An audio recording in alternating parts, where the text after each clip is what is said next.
आधार card pan card link नसेल तर 31 December 2025 पूर्वी आता तो लिंक करून घ्यावा लागेल, कारण जर लिंक नसेल तर पॅन कार्ड निष्क्रिय करणार आहेत, म्हणजेच डिॲक्टिवेट होणार आहे. म्हणजे तुम्ही ज्या पण काही सोयी आपण पॅन कार्डने घेतो त्या आपल्याला घेता येणार नाहीत. कोणकोणत्या गोष्टी आपण घेऊ शकत नाही, ITR रिटर्न करणे, परतफेड करणे कर्जाची, पगार, क्रेडिट कार्ड, गुंतवणूक, ह्या सगळ्या गोष्टी ज्या पॅन कार्ड रिलेटेड आहेत त्या आपण घेऊ शकणार नाही आहोत. त्याची ऑफिशियल नोटीस टॅक्स बडीकडून ट्विट करून सांगण्यात आलेलं आहे. Your PAN card will be deactivated from Jan 1, 2026. No ITR filing, no refunds. Even your salary, credit और SIP could fail. Check this one important detail before 31 December 2025 deadline. तुमचं PAN card Aadhaar card link आहे ना हे check करून घ्या, आणि जर नसेल तर तुम्ही लिंक करून घ्या. लिंक कसं करायचं ते बघूया. गुगलला जायचं, इन्कम टॅक्स लॉग इन म्हणून सर्च करायचं.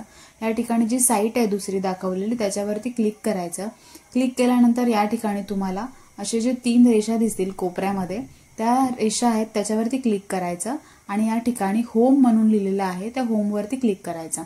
होमवर क्लिक केल्यानंतर तुम्हाला या ठिकाणी स्क्रोल करायचं. स्क्रोल करत करत खाली यायचं. इथे लिंक आधार स्टेटसवरती क्लिक करायचं. क्लिक केल्यानंतर तुम्हाला या ठिकाणी तुमचा पॅन कार्ड नंबर टाकायचा आहे, आधार कार्ड नंबर टाकायचा आहे आणि व्ह्यू स्टेटसवरती क्लिक करायचं आहे. इथे मी PAN card Aadhaar card number टाकून स्टेटस चेक केला. स्टेटस चेक केल्यानंतर या ठिकाणी लिहून येईल your PAN is already link to given Aadhaar. म्हणजे तुमचा जो पॅन कार्ड आहे तो लिंक आहे. जर लिंक नसेल तर तुम्ही लिंक कसं करायचं याच्यावरती व्हिडिओ बनवलेला आहे, त्याची लिंक मी शेवटी देते. त्याच्यावरती तुम्ही क्लिक करून तो व्हिडिओ बघून तुम्ही तुमचा आधार कार्ड आणि पॅन कार्ड घरी बसल्या सुद्धा लिंक करू शकता.